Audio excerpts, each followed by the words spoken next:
నమస్తే. కాసేపటి క్రితమే కల్వకుంట్ల కవిత మాట్లాడుతూ రాష్ట్ర యొక్క ఇమేజ్ కావచ్చు, హైదరాబాద్ యొక్క ఇమేజ్ని డ్యామేజ్ చేస్తూ ఉన్నాడు ముఖ్యమంత్రి రేవంత్ రెడ్డి. మరోపక్కన కేటీఆర్ మాట్లాడుతూ ఇప్పటికీ కూడా కాంగ్రెస్ పార్టీ అధిష్టానం రేవంత్ రెడ్డి గారిని నమ్మట్లేదు. సో మోడీ గారిని కలవడానికి కానీ కేంద్ర మంత్రులను కానీ కలవడానికి కానీ వెళ్తున్నటువంటి సందర్భంలో ఎక్కడ సైతం కూడా అధిష్టానం నమ్మకుండా రేవంత్ రెడ్డి గారి పక్కన ఇంకొక మనిషిని పంపిస్తూ ఉంది. సో ఇది రేవంత్ రెడ్డి గారి యొక్క స్టేజ్ అని చెప్పేసి విమర్శిస్తున్నటువంటి పరిస్థితి. మరోపక్కన ఎస్ఎల్బీసీ దగ్గరికి రాష్ట్ర ముఖ్యమంత్రి ఇప్పటివరకు ఎందుకు పోలేదన్నటువంటి ప్రతిపక్షాలు వేస్తున్నటువంటి ప్రశ్నలకి ఒకసారి సమాధానం అడిగేటువంటి ప్రయత్నం చేద్దాం. మనతో పాటు కాంగ్రెస్ పార్టీ అధికార ప్రతినిధి సంగారెడ్డి గారితో. అక్క నమస్తే.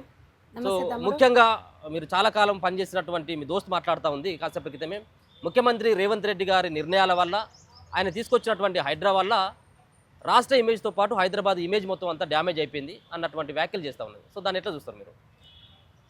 ఇప్పుడు చెప్పటానికి శరణ్ లేకపోతే ఇండియన్ కన్నా లజ్జలేదు అన్నట్టు నువ్వేం మాట్లాడాలమ్మా? ఇమేజ్ల గురించి నువ్వు మాట్లాడాలి. తెలంగాణ రాష్ట్ర మహిళల ఆత్మగౌరవాన్ని తీసుకుపోయి తిహార్ జైల్లో పెట్టొచ్చినావు, సారదంద చేసి 4 నెలలు 5 నెలలు జైలు ఉండొచ్చినావు. ఆడోళ్ళ ఇమేజ్ డ్యామేజ్ చేసినావా లేదా? తెలంగాణ ప్రజలారా ఒక్కసారి మీరు ఆలోచించారు.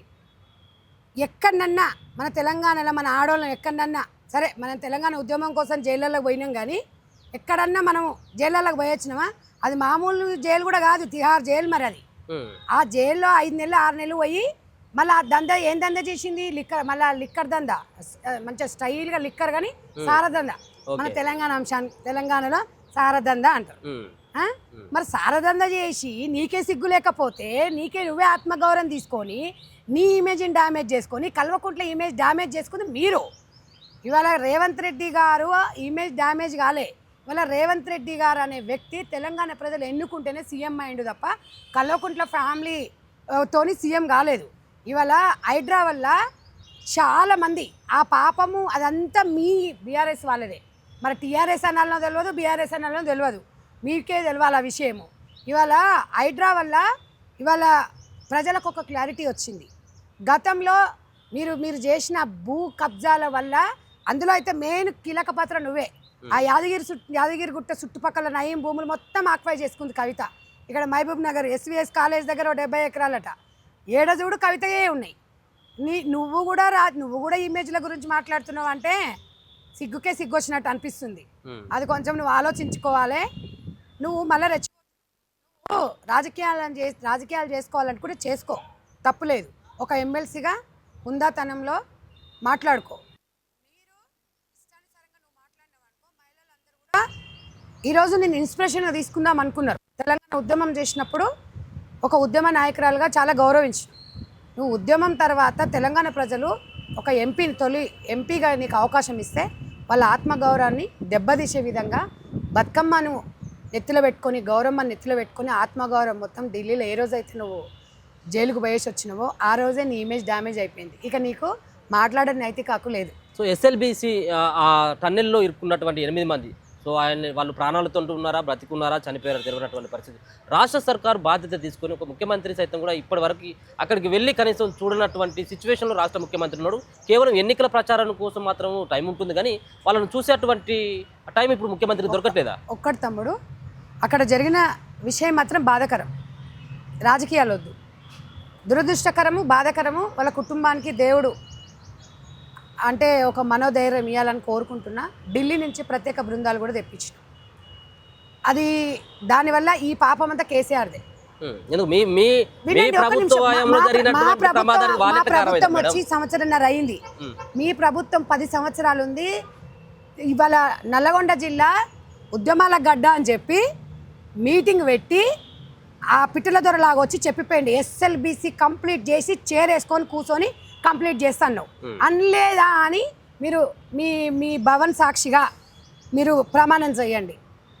ఇప్పుడు ఎందుకు టీవీలలో దాంట్లో యూట్యూబ్లో దాంట్లో ఉంటాయి కదా, అనలేదా తమ్మి? మీకు గుర్తులేదా? మరి మీరు 10 సంవత్సరాల అధికారంలో ఉండి పాపం మేం చేసినామని మాట్లాడితే బాధ్యత మేము వహిస్తాం. ఎందుకంటే అక్కడ జరిగింది వాళ్ళు ఏ రాష్ట్రంలో అయినా పర్వాలేదు, ఎక్కడోళ్ళైనా కూడా ఒక ప్రాణం పోతుందంటే ఎవరమైనా కూడా మీలాగా ప్రాణాల మీద పేలాలు ఏర్కొని తినే రకం కాంగ్రెస్ పార్టీ కాదు. ఇవాళ ప్రచారానికి పోతున్నాడు అన్నాడు. అక్కడ ఉండాల్సిన మంత్రులు ఎమ్మెల్యే అక్కడే ఉన్నారు. కోమటిరెడ్డి గారి గురించి కూడా ట్రోల్ చేస్తున్నారు మీరు. ఇవాళ మీ కుటుంబం కల్వకుంట్ల కుటుంబం ఎట్లాంటిదంటే శవాల మీద పిల్లలు ఏరుకొని కుటుంబం మొత్తం వాళ్ళు పదవులు పంచుకున్నారు. ఇవాళ కోమటిరెడ్డి వెంకటరెడ్డి గారు తెలంగాణ కోసం ఒక మంత్రి పదవిని త్యాగం చేసిన వ్యక్తి, నిరాహార దీక్ష చేసి మంత్రి పదవిని త్యాగం చేసిన వ్యక్తి. ఇవాళ ఆయన అక్కడ ఉండి ఆయన పాపం మరి ఆయన ఉన్నప్పుడు ఫోన్ చేసి మరి రింగ్ అయిందో ఏమో దాన్ని కూడా ట్రోల్ చేస్తున్నారు, దాన్ని కూడా ఇష్టానుసారంగా మాట్లాడుతున్నారు. అది ఎంతవరకు కరెక్ట్ అనేది కూడా తెలంగాణ ప్రజలు ఒకసారి ఆలోచించాలి. ప్రతిదీ రాజకీయం చేయడం కాదు. ఇలాంటి విపత్తులు వచ్చినప్పుడు పార్టీలకు అతీతంగా అందరం కలిసి అలా ఆ ప్రాబ్లం ఎట్లా సాల్వ్ చేసుకోవాలో మాట్లాడాలి తప్ప. అవునండి, ఇవాళ రేవంత్ రెడ్డి గారు ప్రచారంలో ఉన్న ప్రతి విషయంలో రేవంత్ రెడ్డి గారు స్పందించకుండా ఎవరు చేయాల్సిన పనులు వాళ్ళు ఉంటాయి. సీఎం గారు అవసరం వచ్చినా డెఫినెట్గా వస్తారు. Why not? నేను ఒకటి అడుగుతున్నా, సీఎంగా నీకు సిగ్గుండాలి. ఇంత 5 ఏళ్ళు ఫామ్ హౌస్లకి మీ అయ్యే బయటకు వెళ్ళలే. ఏ ముఖ్యమంత్రి ఎక్కడన్నా వచ్చిండు? ఎప్పుడన్నా ఓడిపోయినాక కూడా బయటికి రాలా, అసెంబ్లీకే రాలే. మీ అయ్యే మీకు గురిగించా నల్లగా ఉన్నాను చూసుకోదట, నేను ఎర్రగా ఉన్నా అనుకుంటుందట. మీ అయ్య 5 ఏళ్ళు బయటికి రాలేదు. అవేంటో ఉన్నాయిగా రికార్డులు, ఆడియో, అవి ఏమంటారు అవి రికార్డులు పెడతారుగా. ఇప్పుడు ఏం మాట్లాడుకుంటుంటే పెళ్ళమోడు మాట్లాడుకుంటే ఈయన అని చూసి ఎంజాయ్ చేస్తారు చూడు రూమ్లో కూర్చొని. అట్లా మీ అయ్య ఎంజాయ్ చేసిండు, మీ అన్న ఎంజాయ్ చేసిండు, మీ బీఆర్ఎస్ నాయకులు మొత్తం మంచిగా ఎంజాయ్ చేసిండు. మేము అట్లా ఆ పాలన కాదు మాది. ప్రజలల్లో నిత్యం పోరాటం చేయాలి. ప్రజల కోసమే కాంగ్రెస్ పార్టీ ఉంది. మీ అయ్యే ఎప్పుడు కూడా ప్రజల దగ్గరికి రాని వ్యక్తి. ఓడిపోయినాక కనీసం తెలంగాణ ప్రజలకు కృతజ్ఞతలు కూడా చెప్పలే. మీరు నన్ను 10 సంవత్సరాలు ఆశీర్వదించారు. ఓడిపోయినందుకు నేను నా లోటుపాట్లు ఏందో లేకపోతే నేను చేసినది ఏందో నేను ఆత్మ పరిశీలన చేసుకుంటా అని చెప్పేసి తెలంగాణ ప్రజల మీ పట్టున నేనుంటా, ప్రతిపక్షంలో నేనుంటా, మీకు అండగా ఉంటా అని ఒకసారన్నా మీ అయ్యో చెప్పిండా? ఇవాళ కాంగ్రెస్ పార్టీ మీద కవితమ్మ ఎగురుతుంది. మొన్నటి వరకు అసలు నాకు మాట్లాడడం ఇష్టం లేదు ఆమె గురించి, తెలుసా? ఒక్కటి కాదు, ఇంకేదన్నా చేసిందన్నా నమ్మదు ఈరోజు. కానీ ఇవాళ అన్ని దందాలు చేసి ఇప్పటికీ ఆమె ఆమె అంటే అమ్మో నేను తెల్ల పేపర్ ఏం కాదు, జస్ట్ బెయిల్ మీద బయటకు వచ్చింది, రెచ్చిపోతుంది. మీ ముఖ్యమంత్రి గారు సో ఢిల్లీ పర్యటనకు వెళ్ళినటువంటి సందర్భం, ప్రధానమంత్రి గారిని కలిసినటువంటి సందర్భంలో సో ఆయనతో పాటు మరో మంత్రి అయినటువంటి శ్రీధర్ బాబు గారు సైతం కూడా వెళ్ళడం జరిగింది. సో ఇప్పటికీ కాంగ్రెస్ పార్టీ అధిష్టానం ముఖ్యంగా రాహుల్ గాంధీ రేవంత్ రెడ్డి మోడీ గారిని కలుస్తానంటే ఇప్పుడు కూడా నమ్మట్లేదు, ఏదో జరగబోతుంది అన్నటువంటి ఉద్దేశంతో పక్కన ఇంకొకరిని ఇచ్చి పంపుతా ఉన్నాడు. గతంలో బట్టి విక్రమార్క పోయింది, ఇప్పుడు శ్రీధర్ బాబును పంపిస్తా ఉన్నాడు. అందుకోసం అని చెప్పేసి రాహుల్ గాంధీ కనీసం అపాయింట్మెంట్ కూడా ఇవ్వట్లేదు రేవంత్ రెడ్డికి అనేది ప్రచారం ఉంది. అది కూడా కేటీఆర్ చేస్తా ఉన్నాడు. కేటీఆర్కి మతి భ్రమించింది. ఏ రోజైతే అధికారం కోల్పోయింది ఆ రోజు నుంచి ఈ రోజు వరకు ఇంకా మతి స్థిమితం, ఇంకా కరెక్ట్ మైండ్ సెట్ కరెక్ట్ కాలా. నేను ఒకటే అడుగుతున్నా, అరే పోతారా భయ్, ఈరోజు శ్రీధర్ బాబు గారు వెళ్ళిండు, వెళ్ళకూడదా? అంటే ఎప్పుడు బట్టి గారే వెళ్ళాలా? బట్టి గారు ఇక్కడ ఇప్పుడు మన అక్కడ జరిగింది కదా సంఘటన దగ్గర ఉన్నారు, పరామర్శిస్తున్నారు, వాళ్ళకి పనులు ఉన్నాయి. ఒక డిప్యూటీ సీఎం అయినా ఒక మంత్రిగా ఉన్నాయి, వాళ్ళు పోయిండ్రు, దాంట్లో తప్పేముంది?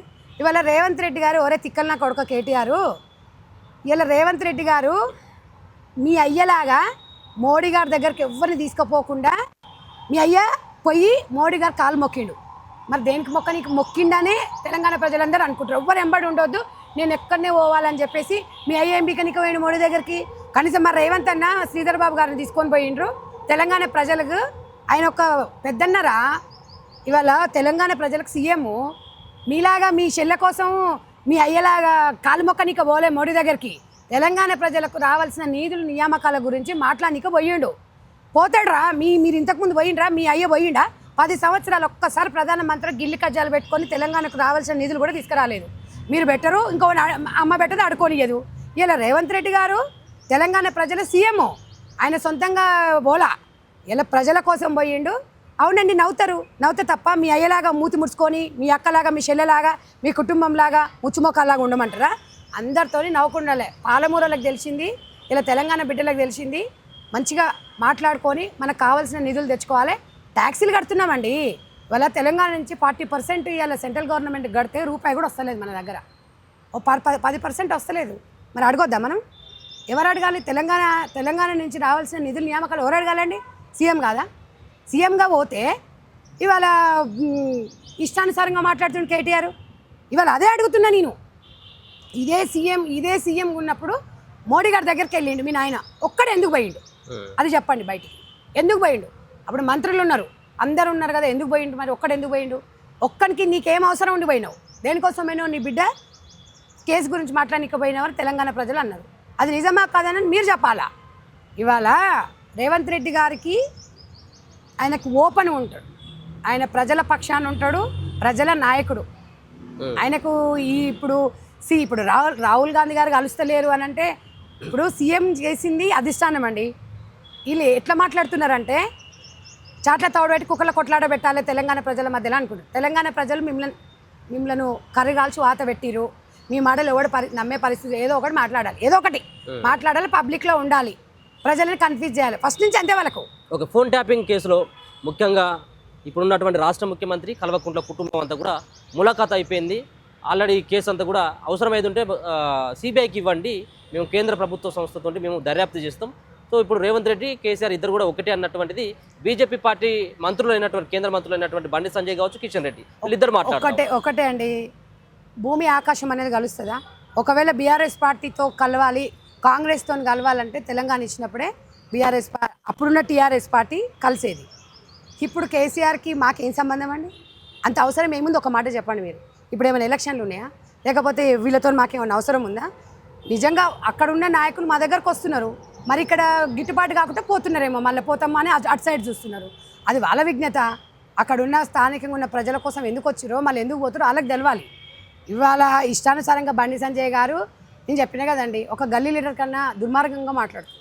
అసలు ఏం మాట్లాడుతాడో తెలియదు. ఆయన అంటే నాకు చాలా రెస్పెక్ట్, కానీ మరి ఆయన ఎందుకు మాట్లాడుతున్నాడు అర్థం కాదు. ఒక గల్లీ లీడర్ కన్నా చీప్గా మాట్లాడుతున్నాడు. గల్లీ లీడర్లు అంటే మళ్ళీ అంటే వాళ్ళని కూడా తక్కువ చేసినట్టు అనిపిస్తుందేమో. అంటే ఒక తెలియక రాజకీయాలు మాట్లాడుతాడు. ఒక కేంద్ర మంత్రి ఏం మాట్లాడుతున్నారండి? మొన్న కూడా మీరు చూసిండ్రు, కాంగ్రెస్కి ఓటు వేస్తే పాకిస్తాన్కి వేసినట్టట, బీజేపీకి వేస్తే ఇండియాకి వేసినట్టంట. చిత్తశుద్ధి ఏమన్నా, సిగ్గనేది ఏమన్నా అనిపిస్తుందా మీకు? మతాలు చెప్పుకునే బదులు ఓ చిలక జోసని చెప్పుకో, మత ప్రచారం చెయ్యి, అట్లా పో. నువ్వు రాజకీయాలలో ఎందుకు? సంజయ్ గారికి కూడా ఈ సోషల్ మీడియా షోక్ ఎక్కువ.